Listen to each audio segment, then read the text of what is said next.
જિલ્લા કલેક્ટર શ્રી મેર પટેલના અધ્યક્ષસ્થાને પાલનપુર શાક માર્કેટ વિસ્તારમાં સફાઈ સેવા ઝુંબેશનું આયોજન કરાયું હતું। સરકારશ્રી દ્વારા શરૂ કરાયેલા પ્લાસ્ટિક મુક્ત અભિયાન અંતર્ગત બનાસકાંઠા જિલ્લા કલેક્ટર શ્રી મિહિર પટેલના અધ્યક્ષસ્થાને પાલનપુર શાક માર્કેટ વિસ્તારમાં સફાઈ સેવા ઝુંબેશનું આયોજન કરાયું હતું। જિલ્લા કલેક્ટર શ્રી સહિતના અધિકારીશ્રીઓ, નગરપાલિકાના પ્રમુખશ્રી, કમિટીના સભ્યોને બહોળી સંખ્યામાં લોકો ઉપસ્થિત રહીને શાક માર્કેટના વિસ્તારમાં ફેરિયાઓ અને વેપારીઓને પ્લાસ્ટિકનો ઉપયોગ નહીં કરવા બાબતે સંવાદ કરાયો હતો। રિપોર્ટર નગીન સંદેશા, ડીસા।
પાલનપુર નગરપાલિકા દ્વારા છેલ્લા 1 મહિનાથી પાલનપુરને પ્લાસ્ટિક મુક્ત કરવા માટેનું અભિયાન ચાલી રહ્યું છે।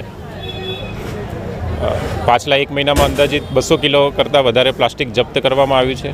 આ ઉપરાંત પેનલ્ટી અને દંડ પણ કરવામાં આવ્યો છે।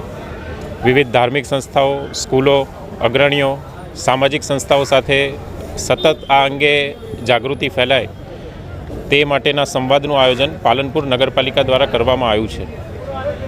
પણ દંડકીય કાર્યવાહી નહીં, પણ લોકો પોતાના મનથી સુધરે અને પ્લાસ્ટિકનો ઓછો ઉપયોગ કરે એટલા માટે આજે અહીંયા શાક માર્કેટ કે જ્યાં સૌથી વધારે કચરાને સંબંધિત સમસ્યાઓ હોય છે ત્યાં આજે પ્લાસ્ટિક મુક્ત જે અભિયાન છે એના અંતર્ગત સફાઈ સેવા ઝુંબેશ શરૂ કરવામાં આવી છે, જેમાં નગરપાલિકાના પ્રમુખશ્રી, તમામ કમિટીના જે ચેરમેનશ્રીઓ, હોદ્દેદારશ્રીઓ, અધિકારીઓ અને લોકો ખૂબ મોટી સંખ્યામાં જોડાયા છે। સાથોસાથ અહીંયા શાક માર્કેટમાં જે ફેરિયાઓ શાક વેચે છે એમની સાથે પણ આજે સંવાદ કરવામાં આવ્યો છે અને એમને પણ પ્લાસ્ટિકની થેલી લોકોને ન આપવા અને જ્યારે પણ કોઈ શાકભાજી લેવા આવે ત્યારે નાગરિક સામેથી કપડાની થેલી અથવા વાસણ લઈને આવે એવી સમજૂતી આપવા માટે પણ ચર્ચા કરવામાં આવી છે। તમામ જે આપણા પાલનપુર નગરપાલિકાની હદમાં રહેતા આપણા નાગરિકો છે એમને જિલ્લા કલેક્ટર તરીકે હું વિનંતી કરું છું કે 100 માણસો સફાઈ કરે અને 1.5 લાખ માણસો કચરો કરે તો એનાથી આપણું પાલનપુર સાફ ના થાય। આપણે બધાએ સાથે ભેગા મળી અને જાહેર રસ્તા ઉપર, જાહેર જગ્યા ઉપર કચરો ના ફેંકીએ, કચરો ડસ્ટબિનમાં જ નાખીએ અને પ્લાસ્ટિકનો ઓછામાં ઓછો ઉપયોગ થાય અને તબક્કાવાર આપણે 0 પ્લાસ્ટિક યુક્ત પાલનપુર કરીએ એ માટે સૌને વિનંતી કરું છું। ધન્યવાદ।